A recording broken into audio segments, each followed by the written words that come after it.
So here we are trying to figure out the technology page.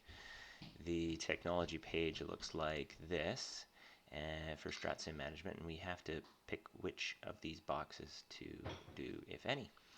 And I suggest that you pull up a spreadsheet, and we're going to create a spreadsheet for the technology page. So for all the cash going out, we are going to have that be a negative value, and any cash in is going to be positive. We're going to have each year, and we're really going to do a net present value calculation. So let's figure out first the cash for each year and present value, and have that in millions, just like in Stratsim. We're going to have an estimate of the number of vehicles sold. We're going to need that to do our calculation, and a savings per vehicle. And it's going to be, of course, in dollars. So let's broaden this out here. Cash, we've got present value, the sales estimate, and the savings per vehicle. Now, each year, you're going to calculate in year 0, we're going to have some kind of cash outlay.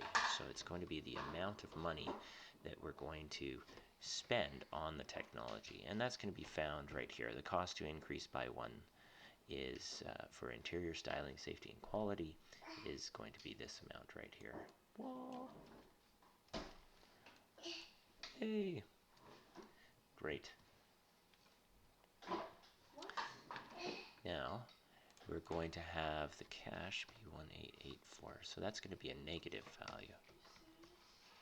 And that means that every year after that, we have to account for the cash in. So at the end of the first year, we're going to have this 205 right here.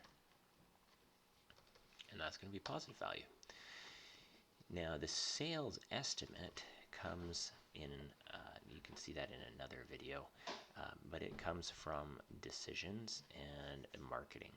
And in this case, we've got 450,000 sales, so that's individual vehicles.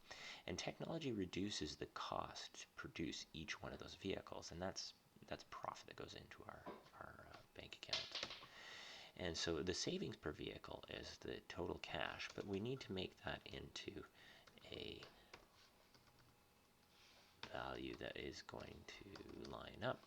And the sales estimate is in thousands, so I have to multiply that by 1,000, and that makes the savings per vehicle at 455 per vehicle. Now, that kind of number we need to make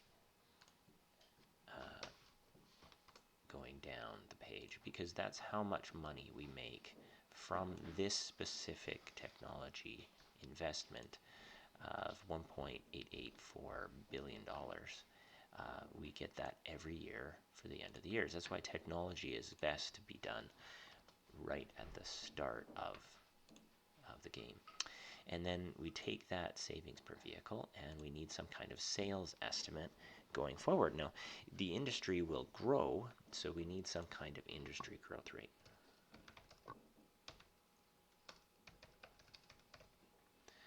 And then we plan on taking some market share away from other companies, so we're going to say the increase in market share. And these two values are going to be added together to get a total growth rate. Now, what should we be using for industry growth rate? Well, you can find that again on the market tab, and you can see an estimate of your industry growth on another video that I won't be covering right now. And we discovered that that's about 5% per year. And then the increase in market share, we're going to say that we're going to take on about 2% of market share each year.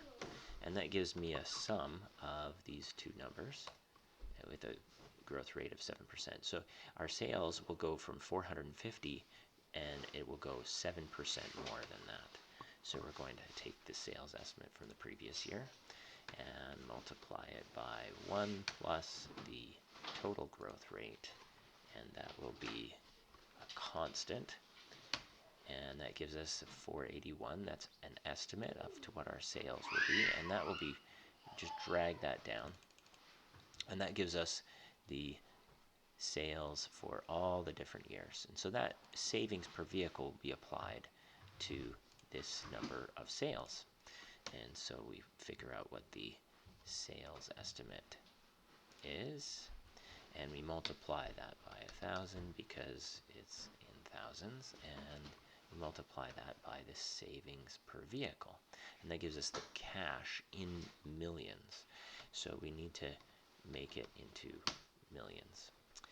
And that gives us, in the first year, we get 205. In the next year, we get 219, and so on until the final year.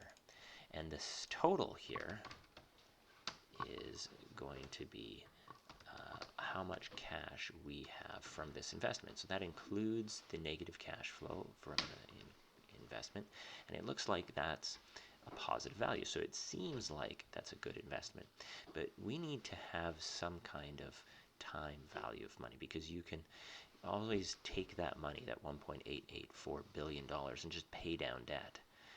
And at the barest minimum, we would be able to have a discount rate and of whatever our debt is. So right now, maybe our debt is 6%.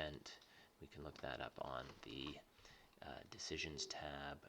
You can also look that up in the Company tab and see the condition of the debt that's there for the company.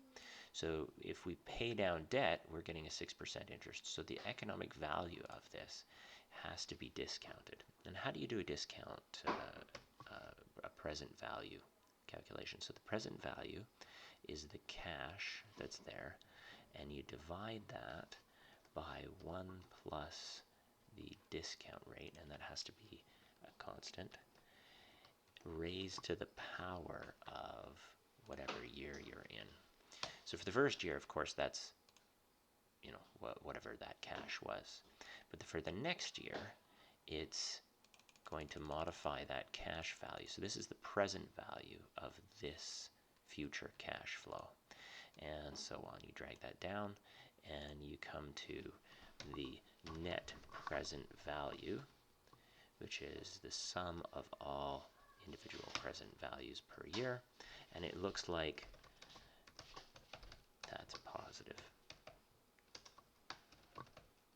So since that's positive, or the NPV, which is this number right here, that will tell us whether or not we should be making this investment. It is a good investment because it's a positive number.